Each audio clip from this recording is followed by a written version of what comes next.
મિત્રો, સ્વાગત છે તમારું આપણી યુટ્યુબ ચેનલ રત્નોતરમાં. અને આજે આપણે વાત કરીશું ભાભર ખાતે HK સ્માર્ટ સ્કૂલના અંદર ધોરણ 3થી લઈ અને 8 ધોરણ સુધી અલગ અલગ છે એ વિષય માટે શિક્ષકની નોકરી માટેની જાહેરાત બહાર પાડવામાં આવેલી છે.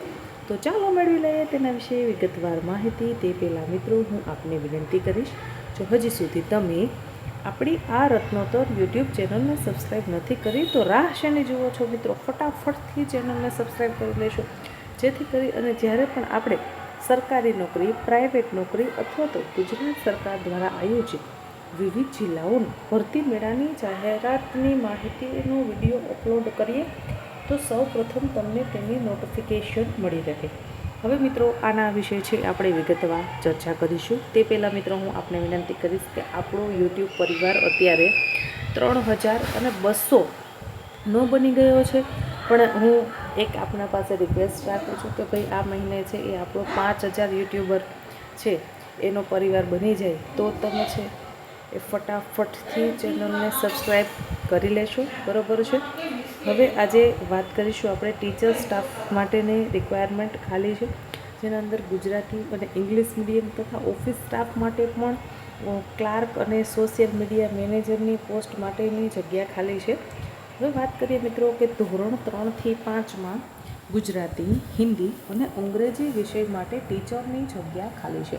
તેમાં શૈક્ષણિક લાયકાત માંગેલી છે BA, BEd. જો તમે BA કર્યું છે, BEd કર્યું છે અથવા તો PTC કર્યું છે, આમાંની કોઈ પણ તમે લાયકાત ધરાવો છો તો તમે આમાં છે એ અરજી કરી અને નોકરી મેળવી શકો છો, ગુજરાતી, હિન્દી અને અંગ્રેજી આ 3 વિષય માટે. ત્યારબાદ વાત કરીએ કે ભાઈ ધોરણ 3થી 5ના અંદર BCom, BEd અને BCA. જો તમે આમાંની કોઈ પણ લાયકાત ધરાવો છો તો તમે GK, કોમ્પ્યુટર અને ચિત્ર એટલે કે GK એટલે કે જનરલ નોલેજના અંદર છે એ તમે GK ટીચર તરીકે, કોમ્પ્યુટર ટીચર તરીકે અથવા તો ડ્રોઈંગ ટીચર તરીકેની નોકરી તમે મેળવી શકો છો. ત્યારબાદ છે ગણિત અને આસપાસ. આના માટે શૈક્ષણિક લાયકાત માંગેલી છે BSc, BEd અથવા તો BPharm. જો તમે BSc, BEd કરેલા છો અથવા તો BPharm ભણેલા છો તો તમે આમાં છે એ નોકરી મેળવી શકો છો અરજી કરી. ત્યારબાદ વાત કરીશું 6થી 8ના અંદર ગુજરાતી, હિન્દી, સંસ્કૃત અને અંગ્રેજી. હવે આના માટે શૈક્ષણિક લાયકાત માંગેલી છે MA, BEd અથવા તો MSW. મિત્રો, ગુજરાતી, હિન્દી, સંસ્કૃત અને અંગ્રેજી આના માટે શું શૈક્ષણિક લાયકાત માંગેલી છે? MA, BEd અને MSW. હવે મિત્રો, વાત કરીએ 6થી 8ના અંદર સામાજિક વિજ્ઞાન, તો એના માટે શૈક્ષણિક માંગેલું છે BPEd, BEd અથવા તો MCom. જો મિત્રો તમે આમાંની કોઈ પણ શૈક્ષણિક લાયકાત ધરાવો છો તો તમે છે એ અરજી કરી શકો છો. મિત્રો, આ વાત થઈ ગુજરાતી મીડિયમ માટેની. હવે આપણે ઇંગ્લિશ મીડિયમ માટે સ્ટાફની રિક્વાયરમેન્ટ છે તેને વિશે ચર્ચા કરીશું. તો તમે ગુજરાતી, હિન્દી અને અંગ્રેજી વિષયના અંદર BA, BEd અથવા તો PTC ભણેલા છો તો તમે આ 3 વિષય માટે ટીચરમાં એપ્લાય કરીને નોકરી મેળવી શકો છો. ત્યારબાદ છે 3થી 5 માટે BCom, BCA અને BPEd.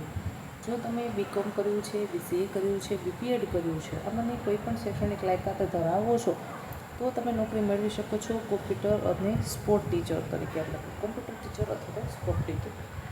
ત્યારબાદ વાત કરીશું આપણે મેથ્સ અને EVS. હવે એમાં ધોરણ 3થી 5ના અંદર જગ્યા ખાલી છે BSc, BEd, BPharm. હવે મિત્રો, આમાં જો મેથ્સ ટીચર અથવા તો EVS ટીચર તરીકે તમે BPharm ભણેલા છો, BEd કરેલા છો અથવા તો BSc ભણેલા છો તો તમે 3થી 5ના ટીચર તરીકે નોકરી મેળવી શકો છો. ત્યારબાદ વાત કરીએ ગુજરાતી, હિન્દી, સંસ્કૃત અને અંગ્રેજી. ઇંગ્લિશ મીડિયમમાં સ્ટાફની રિક્વાયરમેન્ટ ખાલી છે. તમે MSW કર્યું છે, MA કર્યું છે અથવા તો BEd કર્યું છે અને આમાંના કોઈ પણ વિષય પર તમે BEd કરેલું હોય તો તમે છે એ ઇન્ટરવ્યૂ આપી શકો છો. ત્યારબાદ વાત કરીશું 6થી 8ના અંદર સોશિયલ સાયન્સ એટલે કે સામાજિક વિજ્ઞાન. તેના અંદર MCom કર્યું છે, BEd કર્યું છે અથવા તો BBA ભણેલા છો તો તમે છે એ અરજી કરી શકો છો. હવે વાત કરીશું આપણે મેથ્સ અને સાયન્સ ટીચર. હવે એના માટે માંગેલું છે MSc, BEd અથવા તો BE, BTech. આમાંની લાયકાત તમે ધરાવો છો તો તમે અરજી કરી શકો છો. 6થી 8 ધોરણ છે એમાં તમારે ભણાવવાનું રહેશે. હવે મિત્રો, આ ઇંગ્લિશ મીડિયમ અને ગુજરાતી મીડિયમ માટે જે સ્ટાફની રિક્વાયરમેન્ટ છે તેના વિશે આપણે ચર્ચા કરી. હવે ઓફિસ સ્ટાફમાં પણ જગ્યા ખાલી છે. ઓફિસ સ્ટાફના અંદર ઓફિસ ક્લાર્ક અને social media manager. Office clerk માટે શૈક્ષણિક લાયકાત માંગેલું છે ગ્રેજ્યુએટ એટલે કે તમે BA કર્યું છે, BCom કર્યું છે, BCA કર્યું છે, BBA કર્યું છે, એની ગ્રેજ્યુએટ થયેલા છો તો તમે આમાં છે એ નોકરી મળી શકો છો. પણ તમારા પાસે ક્લાર્કની કામગીરીનો અનુભવ હોવો ફરજિયાતપણે જરૂરી છે.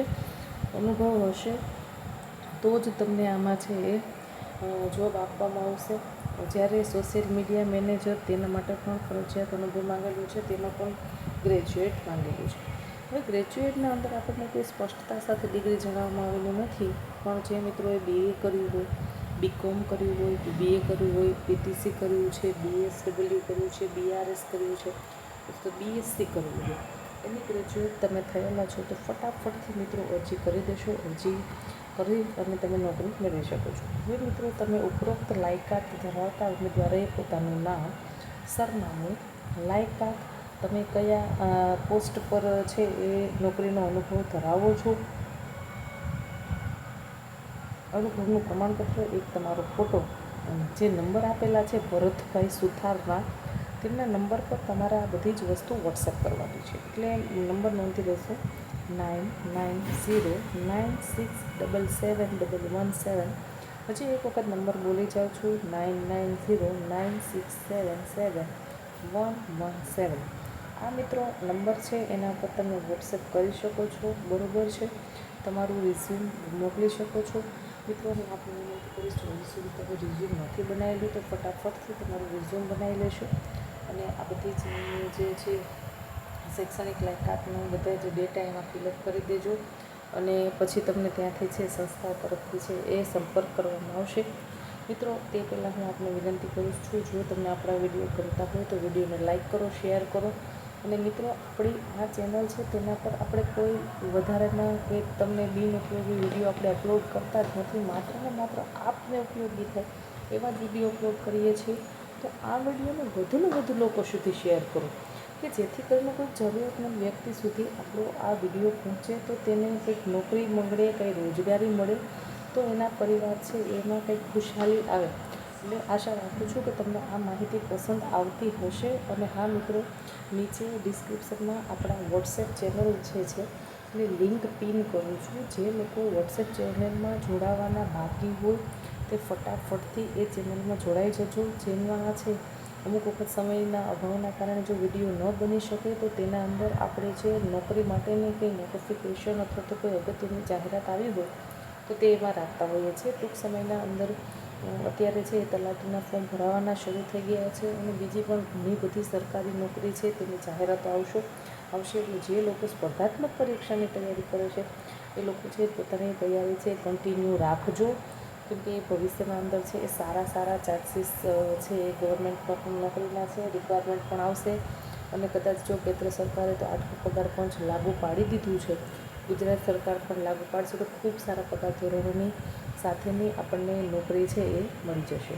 ધન્યવાદ મિત્રો, આશા રાખું છું કે તમને માહિતી પસંદ આવી હશે. જો માહિતી પસંદ આવી હોય તો વિડીયોને લાઈક કરો. હજી સુધી રત્નોતર યુટ્યુબ ચેનલ સબસ્ક્રાઈબ નથી કરી તો રાહ શેને જુઓ છો ભાઈ, ફટાફટથી બેલ આઇકોનને પ્રેસ કરો અને નીચે મને કમેન્ટ કરીને જણાવજો કે ભાઈ આપણા વિડીયો કોણ કોણ જોવે છે, કોણ ઇન્ટરવ્યૂ આપે છે અને કોણ તેમના મિત્રો સુધી શેર કરે છે. મિત્રો ધન્યવાદ. માહિતીને તમારા મિત્રો સુધી શેર કરશો.